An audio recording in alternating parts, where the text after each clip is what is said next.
of the Senate committees and House committees was, listen, I know it's only a 5th-degree felony, okay? I'd love it to be higher, but it's a felony. Felony. You can't vote, right? You can't vote, you can't own a gun. You know, there are other things. You lose some of your basic civil rights. Thank God. And so you better remember. And here in Cuyahoga County, Sunny Simon from the county board, she just got through an ordinance basically here in Cuyahoga County. If you're convicted under Goddard's law, you will never be able to own an animal in Cuyahoga County. Amen. So that was just recent. And we've been seeing some similar things happening since Goddard's law got through. Why did it take so long? You had to go back and forth, meetings? Why? Oh, the process. Okay. The process is long and arduous, and furthermore, Ohio is, what is our biggest producer? Farming. Okay. Agriculture, you know. So you have to find the line, you know, where you have to protect, you know, the animals. And in our bill, Goddard's law, it was companion animals. So it's a dog and a cat no matter where they're kept. No matter where they're kept. If they're outside, if they're running the neighborhood, whatever. Okay?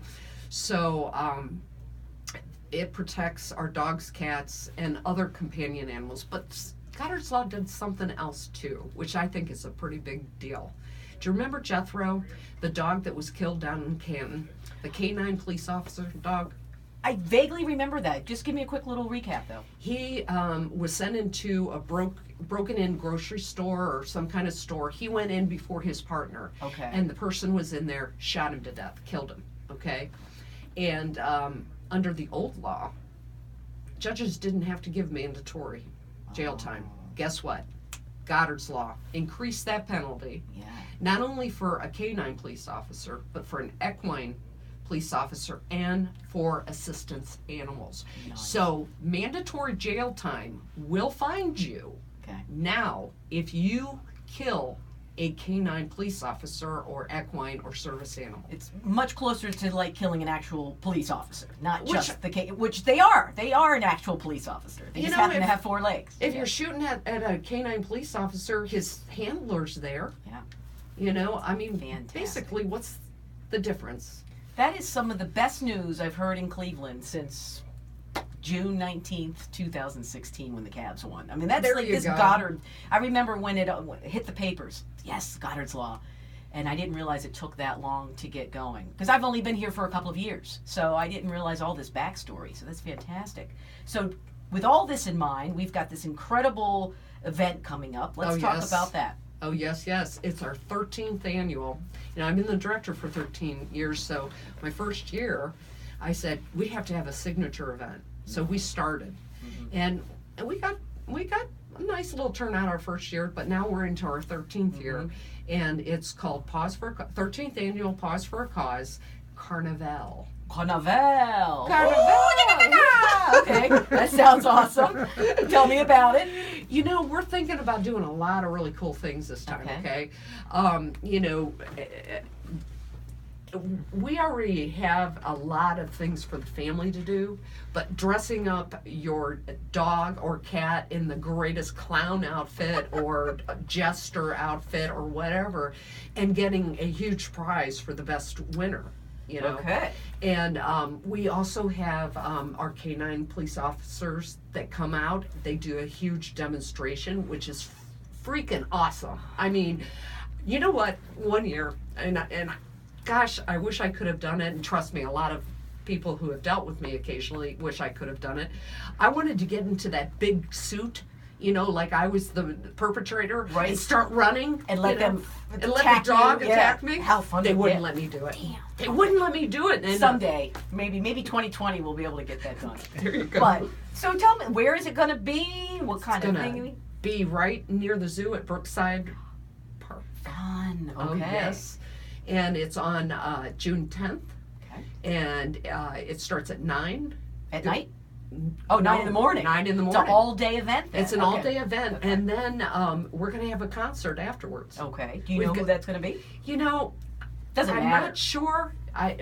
what their name is, but what I'm told is they're awesome and they're doing it for nothing. Wow. And so they're going to put on a big old concert afterwards. So usually the event goes from about 9 to 3, and then the concert will kick off and everything. We've got so many more things in the works, but the basic, premise of Pause for a Cause, we'll have at least 25 shelters and rescues out there with adoptable animals for people to adopt. Beautiful. And that is one of my biggest points about Pause for a Cause. So you clean house that day, usually. We try to find the best forever homes for not only our animals, but the shelters animals and other rescues animals. Okay. And I'll tell you what, I'm shooting for 100. I want 100 animals at least adopted from that event this year.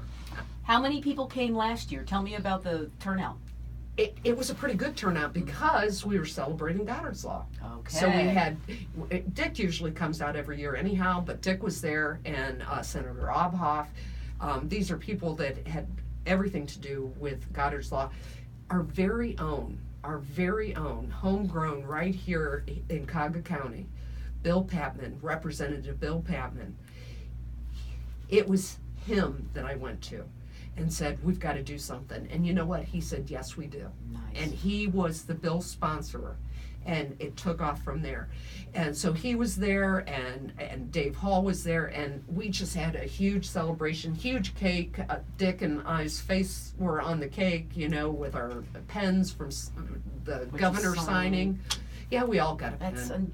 That's so great, though. You must be so proud of yourself. I'm very proud of this whole Yeah. this whole organization. There are people that have worked with me from the very beginning. How many do you have altogether on a daily basis? Like that you can contact at any time? We have a core of about 35. Wow. Okay?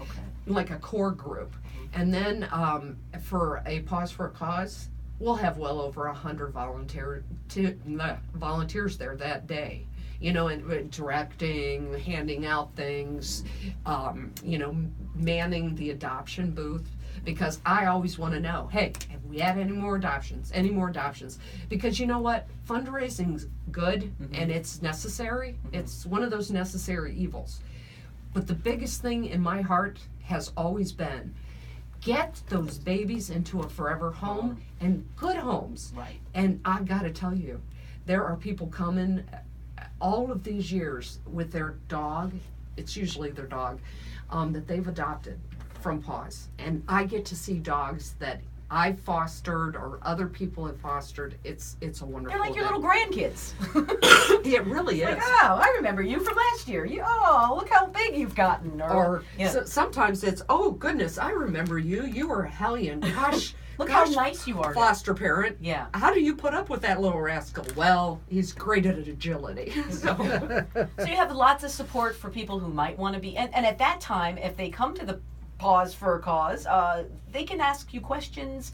They can find out a little bit more about they can find out a lot more about different programs that you have, and they can hopefully become volunteers at some point themselves. Absolutely. Yeah. I mean, and I'm going to tell you this because this is who I am. If you don't want to be a foster parent, we have transportation. We have a transportation team. We have a fundraising team. We have all kinds of different committees that you could be on. We have board positions that rotate in and out. But also, if you're not into the foster home kind of scene program, go visit your local shelter. Go walk a dog. Go clean up after a dog. Go volunteer in some capacity, because you know what? If we're not their voice, they don't have one. Right. And it'll make you feel so good to be a part of all that. Absolutely. It does give those people that really love companion animals, it gives them a great sense of purpose. I've seen it a lot. It's fantastic. And one of the hardest things to do in our program is after you've mended either the broken spirit or the broken body of an animal, the biggest and hardest thing is letting them go. Yeah, but you have to, because you can't hold on to all of them. But letting them go is the best thing. Then they're all set. Then they have their own place. How many dogs do you have right now that you're hoping to get homes for? do you have off the top of your head? I don't have off the top of my head, but what I could tell you is they'll definitely be well over 100 dogs at Paws for a Cause. In June. Okay. Absolutely. Okay. Absolutely. And some of our dogs right now are some hardship cases, some very sick ones. Of course, we do have a couple of very cute, cuddly ones as well. They're all on our website. Okay, great. And I'm going to tell you, Yeah. when kitten season comes, if you want an adorable kitten that's already spayed, neutered, shots, tested for FIV and feline leukemia, look us up. Okay. We're here. Give that website. pawsohio.org. www.pawsohio.org. Phone number? 440-442-7297. Do it again. 442, you'll add it. Yep. 440-442-7297. Our phone number only directs people back to our website now. We Okay. used to have a whole hotline, personnel. It's all website now. It, Okay, that's and fine. social That's- media. That's the way it works, yeah. Give that website one more time. www.pawsohio.org. And June 10th, June 10th. coming right around the corner. It is. Yeah. It is. I'll tell you what, I got a glimpse of how it was going to be just the other day when it was 70 degrees. It's going to be beautiful. Well, thank you so much for joining Thanks me today. for having me. And I thanks really for everything you loved it. do, Amy. Thank Appreciate you. it.